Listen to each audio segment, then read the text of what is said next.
Hello guys, I welcome you all to Unofin. आज हम लोग देखने वाले हैं article 3 of the constitution of India. हमने आर्टिकल 1 और आर्टिकल 2 को ऑलरेडी डील कर लिया है।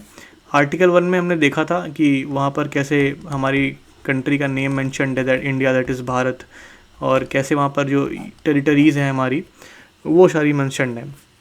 And in article 2 of the constitution of India हमने देख लिया था कि कैसे अगर किसी कल को हमें किसी फॉरेन लैंड को अपने इंडिया के अंदर एक्वायर करना है या फिर उसको एक लीगल स्टेटस देना है या फिर उसे कंट्री में अपने इंटीग्रेट करना है, तो वो कैसे करेंगे, वो article 2 of the constitution of India के अंदर होता है। अब आज हम लोग यहाँ पर देखेंगे article 3 of the constitution of India. Now before starting this article एक क्वेश्चन है आपके लिए। तो क्वेश्चन ये है कि सपोज़ दैट अगर कल को किसी स्टेट की बाउंड्री को चेंज करना है, ठीक है, या फिर किसी स्टेट से दूसरे स्टेट को फॉर्म करना है या फिर उस स्टेट का नाम चेंज करना है, तो इन सभी चीज़ों को करने के लिए प्रोसेस कहाँ पर दिया हुआ है कॉन्स्टिट्यूशन ऑफ इंडिया में। लाइक हर एक चीज़ का प्रोसेस दिया हुआ है। जैसे हमने आर्टिकल 2 में देखा था कि कैसे बाहर की टेरिटरी को इंडिया में इंक्लूड करना है, तो उसका प्रोसेस आर्टिकल 2 में दिया हुआ है। तो ये जो मेरा क्वेश्चन था इसका आंसर है article 3 of the constitution of India.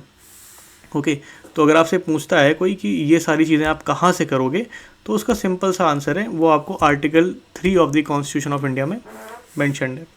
अब हम लोग यहाँ पर आर्टिकल 3 ऑफ द कॉन्स्टिट्यूशन का यहाँ पर टेक्स्ट देखते हैं कि अगर आप पढ़ते हो आर्टिकल 3 को खोलकर कॉन्स्टिट्यूशन ऑफ इंडिया में, तो उसमें आपको क्या देखने को मिलता है। तो इसका जो टाइटल है, इट मीन्स जो हेडिंग है वो है formation of new states, alteration of areas, boundaries और नेम्स ऑफ एग्जिस्टिंग स्टेट्स।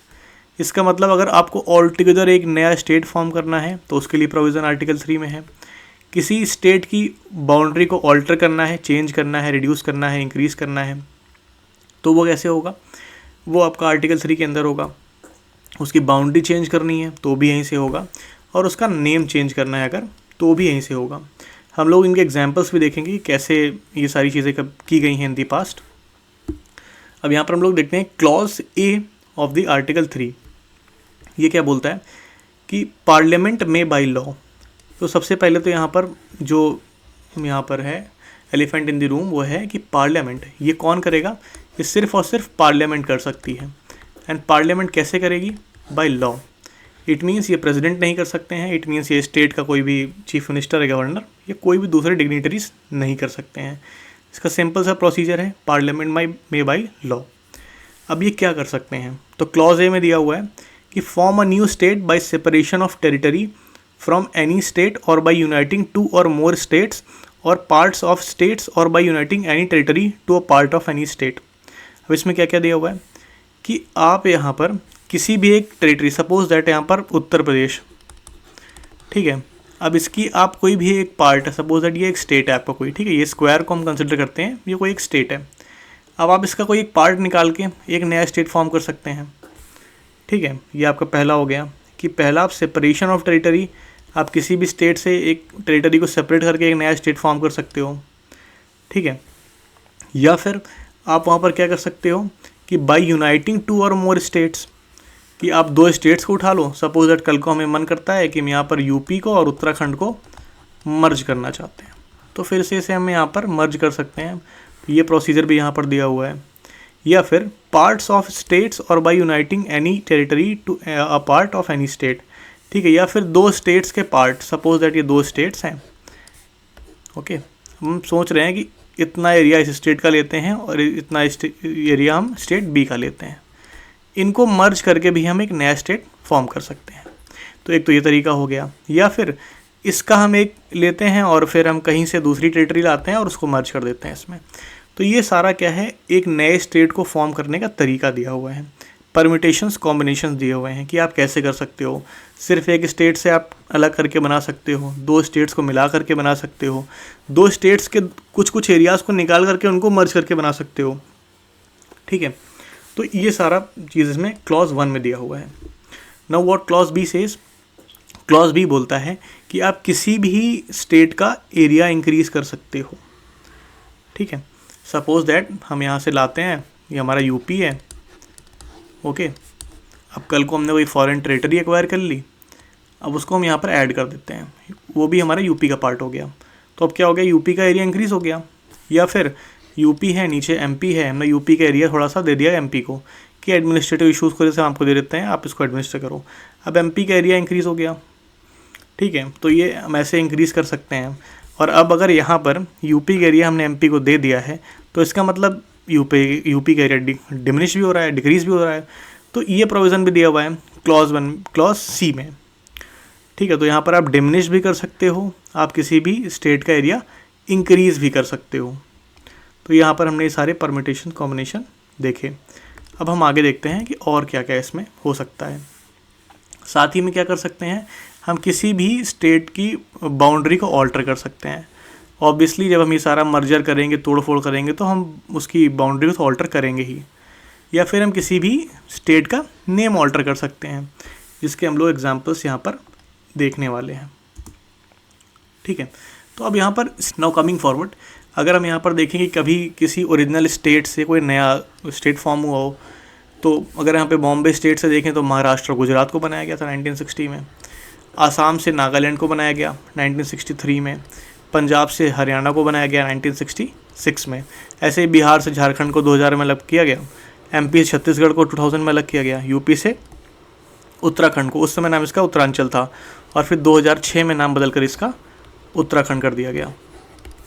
फिर आंध्र प्रदेश से तेलंगाना को 2014 में, एंड जम्मू कश्मीर से यहाँ पर 2019 में देखा आपने कैसे यूटी लद्दाख की और जम्मू एंड कश्मीर यूटी को अलग कर दिया जाता है। तो ये सारा कुछ जो भी हुआ ना, ये bye using article 3 of the constitution of India हुआ, ओके। तो अब हमें इसका रियल लाइफ एग्जाम्पल भी मिल गया। अब इसमें कुछ प्रोविज़ो दिए हुए हैं, इट मीन्स जब आप इनको पढ़ रहे हो इस पूरे आर्टिकल को, तो इनको आपको कंसिडरेशन में रखना है।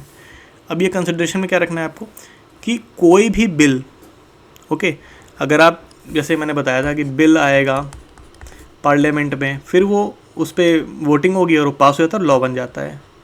तो ये जो बिल आ रहा है ना, इट मीन्स जो ये पूरा प्रोविज़न आ रहा है, ये पूरा प्रपोजल आ रहा है, ये कहाँ से आएगा, ये सिर्फ़ और सिर्फ तब आएगा जब इसको प्रेसिडेंट रिकमेंड करते हैं। ये कहाँ कहाँ आ सकता है, ये किसी भी हाउस में आ सकता है। इट मीन्स ये जो नेम चेंजिंग का या फिर बाउंड्री चेंज करने का या ऑल्टरेशन का, ये जो भी चीज़ें दी हुई हैं, ये आप लोकसभा में भी इंट्रोड्यूस कर सकते हो एज अ बिल, या आप राज्यसभा में भी कर सकते हो। बट ये कब होगा, ये सिर्फ़ और सिर्फ तब होगा जब इस पर रिकमेंडेशन आएगी प्रेसिडेंट ऑफ इंडिया की। इसका क्या मतलब है, इसका मतलब ये है कि ये एक गवर्नमेंट बिल होगा। इसका क्या मतलब है, इसका मतलब ये है कि कल को कोई भी ऐसा मेंबर जो कि मिनिस्टर नहीं है, ठीक है, इन दी गवर्नमेंट, वो इसको इंट्रोड्यूस नहीं कर सकता है। ये प्राइवेट बिल नहीं हो सकता है। और जब यहाँ पर ये आएगा तो उसके बाद ही इसमें काम होगा। और इसके बाद यहाँ पर क्या किया जाएगा कि जो प्रेसिडेंट है ना, सपोज दैट कल को यहाँ पर प्रपोजल आता है कि यूपी के बाउंड्री को हमें ऑल्टर करना है, तो प्रेसिडेंट पहले तो यहाँ पर रेफ़र करेंगे, तब ये इंट्रोड्यूस किया जाएगा बिल। उसके बाद फिर प्रेसिडेंट क्या बोलेंगे, यूपी की जो लेजिस्लेटिव असेंबली है वहाँ पर इनके पास भेजेंगे, इनसे कहेंगे कि अब आप बताइए आपकी क्या राय है इस पे, मतलब चेंज किया जाए ना किया जाए। और इस पे एक ये स्पेसिफाइड टाइम लिमिट देंगे, ये बोलेंगे 1 मंथ के अंदर आपको अपनी राय देनी है। अब इस राय चाहे जो भी मिले, इसको ये लोग बस देखेंगे, अगर लगता है पार्लियामेंट को कि नहीं इसमें कुछ करने लायक है चेंजेस, या फिर जेन्युइन डिमांड्स हैं, जेन्युइन कंसिडरेशंस हैं, तो उनको यहाँ पर पार्लियामेंट कंसिडर करेगा। अदरवाइज़ कोई मतलब नहीं है इसका, जो पार्लियामेंट को करना है होगा हेड एंड वही। तो ये 2-3 चीज़ें हैं यहाँ पर जो कि प्रोविज़ो में दी हुई हैं, ओके। आफ्टर दिस इसमें कुछ एक्सप्लेनेशन भी दिए हुए हैं। अब एक्सप्लेनेशन क्या है कि जो हमने यहाँ पे क्लॉज देखे ना, A to E क्लॉज, इसमें जो स्टेट वर्ड मेंशन्ड है, यहाँ पर यूनियन टेरिटरी भी मान लेना है। ऐसा नहीं है कि आप बोलो नहीं ये तो यूनियन टेरिटरी है, इसका नाम कैसे चेंज होगा, उसको भी यहाँ पर आपको स्टेट को अंदर ही मानना है, ठीक है। और ये यहाँ पर हमारे एक्सप्लेनेशन तो दिए हुए हैं कि जो पावर कॉन्फर्ड है Parliament by clause A includes power to form new state और union territory by uniting part of. It means यहाँ पर हमने देखा था ना कि स्टेट की 2 स्टेट हैं, इनकी आप टेरिटरी डिवाइड करके मर्ज कर सकते हो, तो यहाँ पर भी यूनियन टेरिटरी आपको कंसिडर करना है। कुल मिला के आपको समझ में आ गया होगा, होप सो। अब यहाँ पर एक क्वेश्चन आता है, सपोज दैट कल को ये डिसाइड करती है गवर्नमेंट कि कोई एक पार्ट है उसको हमें सेसीड करना है। इट मीन्स हमें एक दूसरी कंट्री को दे देना है, कल को हमने डिसाइड किया कि जो तराई एरिया है हमारा, इसे हमें नेपाल को देना है, जस्ट फॉर यहाँ पर एजुकेशनल पर्पज़ हम यहाँ पर कंसिडर करते हैं। तो ये कैसे होगा? क्या ये हम आर्टिकल 3 ऑफ द कॉन्स्टिट्यूशन के अंदर कर सकते हैं? ये क्वेश्चन है, ठीक है। इसका आंसर है नहीं। हम अपनी टेरिटरी को सिसीड नहीं कर सकते हैं to the another country by using article 3 of the constitution of India. एक केस हुआ था बेरूबारी यूनियन का, उसके अंदर ये डिसाइड किया गया था, ये पूरा किया गया था। तो फिर यहाँ पर हुआ ये था कि एक प्रेसिडेंशियल रेफरेंस केस आया था, okay, and in that presidential reference case यहाँ पर आर्टिकल 43 के अंदर आप देखोगे तो जो प्रेसिडेंट है वो सुप्रीम कोर्ट से रेफरेंस मांग सकते हैं कि आप बताइए कि इस कंडीशन में क्या होगा, या फिर ज़्यादा क्लैरिटी के पर्पज़ से। तो वहाँ पर सुप्रीम कोर्ट ऑफ इंडिया ने सीधे बोला था कि आप सिसीड नहीं कर सकते हो। अगर आपको अपनी बाउंड्री किसी दूसरी कंट्री को देनी है तो उसके लिए आपको article 368 of the constitution of India को यूज़ करना पड़ेगा। ये कॉन्स्टिट्यूशनल अमेंडमेंट बिल होगा जो कि 368 को यूज़ करके किया जाएगा। तो ये थोड़ा सा यहाँ पर फैक्ट था एक। आई होप सो आपको article 3 of the constitution of India अच्छे से समझ में आ गया होगा। अगर आपको इसमें कोई फर्दर डाउट्स हैं, कोई और क्लैरिफिकेशन चाहिए, तो आप लोग कमेंट बॉक्स को यूज़ कर सकते हैं। वहाँ पर प्लीज़ अपने सजेशंस, अपने वैल्यूएबल कमेंट्स हमें दें। आप लोग हमसे कमेंट कर सकते हैं, हमारी ये ईमेल आईडी दी हुई है, okay. And don't forget to like, share and subscribe our channel. Till then, thank you and have a nice day.